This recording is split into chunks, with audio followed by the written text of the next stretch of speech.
નમસ્કાર વિદ્યાર્થી મિત્રો, 1 થી 10 વિકલ્પો આપણે આગળના વિડીયોમાં જોઈ ગયા છે। હવે આ વિડીયોમાં આપણે 11 થી 20 વિકલ્પો જોઈશું। એમાં 11મો વિકલ્પ છે નેત્રપટલનું બીજું નામ શું છે? એ રેટિના, બી પારદર્શક પટલ, સી કનિનિકા, ડી એક પણ નહીં, જવાબ આવશે રેટિના।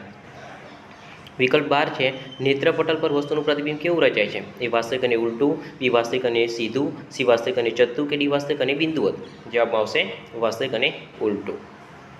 વિકલ્પ નંબર 13 છે માનવ આંખનો સૌથી અગત્યનો ભાગ કયો છે? એ પારદર્શક પટલ કોર્નિયા, બી કનિનિકા, સી સિલિયરી સ્નાયુઓ, કે ડી કીકી, જવાબમાં આવશે પારદર્શક પટલ કોર્નિયા। વિકલ્પ નંબર 14 છે માનવ આંખનો લેન્સ કેવો છે? એ બહિર્ગોળ અરીસા જેવો, બી બહિર્ગોળ લેન્સ જેવો, સી અંતર્ગોળ અરીસા જેવો, કે ડી અંતર્ગોળ લેન્સ જેવો, તો જવાબમાં આવશે બહિર્ગોળ લેન્સ। વિકલ્પ નંબર 15 છે કાચનું વક્રી વળાંક કયા પ્રકાશ માટે મહત્તમ હોય છે?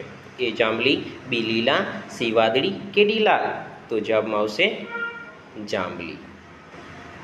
વિકલ્પ નંબર 16 છે કાચનું વક્રી વળાંક કયા પ્રકાશ માટે ન્યૂનતમ હોય છે? ન્યૂનતમ એટલે કે ઓછો, તો એ આવશે જાંબલી, બી લીલો, સી વાદળી, કે ડી લાલ, તો જવાબમાં આવશે લાલ। વિકલ્પ નંબર 17 છે કાચના પ્રિઝમ વડે થતા પ્રકાશના વક્રીભવનમાં કયા રંગનો વેગ વધુ હોય છે? એ લાલ, બી વાદળી, સી પીળો, કે ડી જાંબલી, તો જવાબમાં આવશે લાલ। વિકલ્પ નંબર 18 છે કાચના પ્રિઝમ વડે થતા પ્રકાશના વક્રીભવનમાં કયા રંગનો વેગ ઓછો હોય છે? તો એ લાલ, બી વાદળી, સી પીળો, કે ડી જાંબલી, જવાબમાં શું આવશે? જાંબલી। વિકલ્પ નંબર 19 છે મેઘધનુષ્ય બનવા માટે કઈ ઘટના સામેલ છે? એ વક્રીભવન, બી વિભાજન, સી આંતરિક પરાવર્તન, કે ડી આપેલ તમામ, જવાબમાં આવશે આપેલ તમામ। છેલ્લો વિકલ્પ છે ધુમ્મસ, ધૂળ અને ધુમાડા દ્વારા કયા પ્રકાશનું ન્યૂનતમ પ્રકીર્ણન થાય છે? એ લાલ, બી વાદળી, સી પીળો, કે ડી જાંબલી, તો જવાબમાં આવશે લાલ।